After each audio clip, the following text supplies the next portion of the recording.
There's a lot going on in this chart, so bear with me here. But also, I gotta be careful. Not all are going to be mapped in an ERD. I swear it says red to me, so for dyslexia. But if the ERD can get away with a little symbol, an underline, something visual to demonstrate and let you know the attribute is going to be one of these, it's going to do it. In the breakdown of this, like a primary key, you're going to see a table that has a PK. If it happens to have FK, it's a foreign key. Composite identifier, primary key that's made up of more than one attribute, or a composite attribute, which looks like one item, but you can further break it down into a region, plant, or so.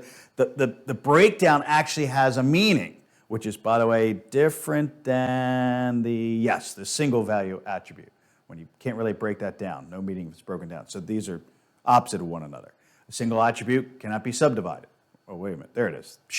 I knew it was somewhere. But anyway, so these are the different items that we need to think about in our overall design. I'm going to go through how we get away with some of these in the ERD, but it won't be all of them, I'll be honest. Especially ranges or required attributes there, optional attribute, domain though is the one that's really you're not going to see too much of. So just a heads up.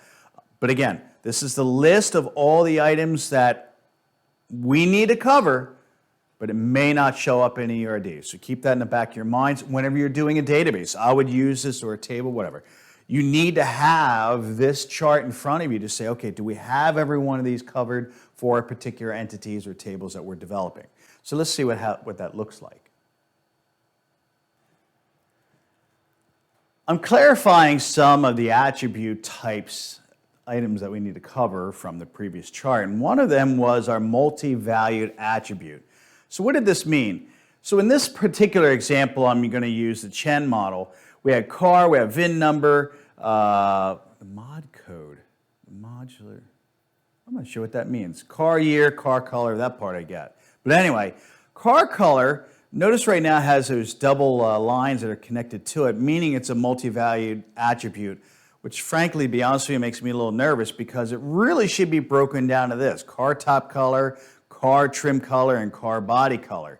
So notice this is just a further breakdown of that car color into their respective and correct genres. So again, model-wise, when we're drawing all this out, it's telling you that, hey, we need to further break that down, but for simplicity's sake, we'll keep it all together unless you have the room to do that, because there's going to be a lot of tables that you're going to put together. You're going to be drawing tables this week on this type of stuff. So if there's a lot of data on there, you may want to try to compress it a little bit because of, well, we can get away with that with our multi-value. Now, with that part said, let's go to the derived example.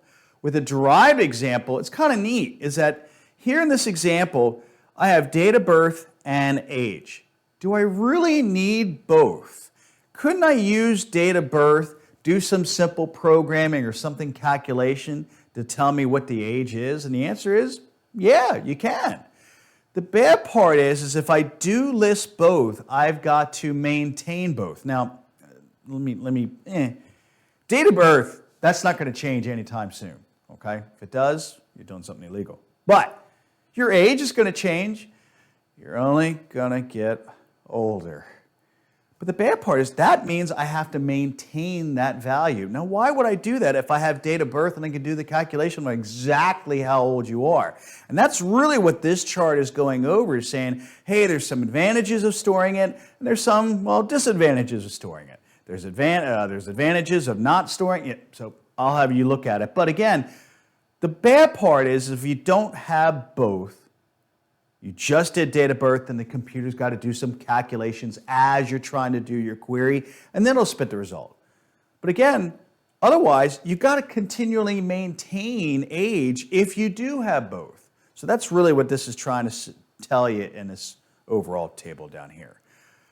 Notice there's a lot of details of what's going on here. We know what our primary key is going to be. It's underlined, which, to be honest, I think the book made a mistake, and there should be an underline here like there is in carve-in and carve-in over here.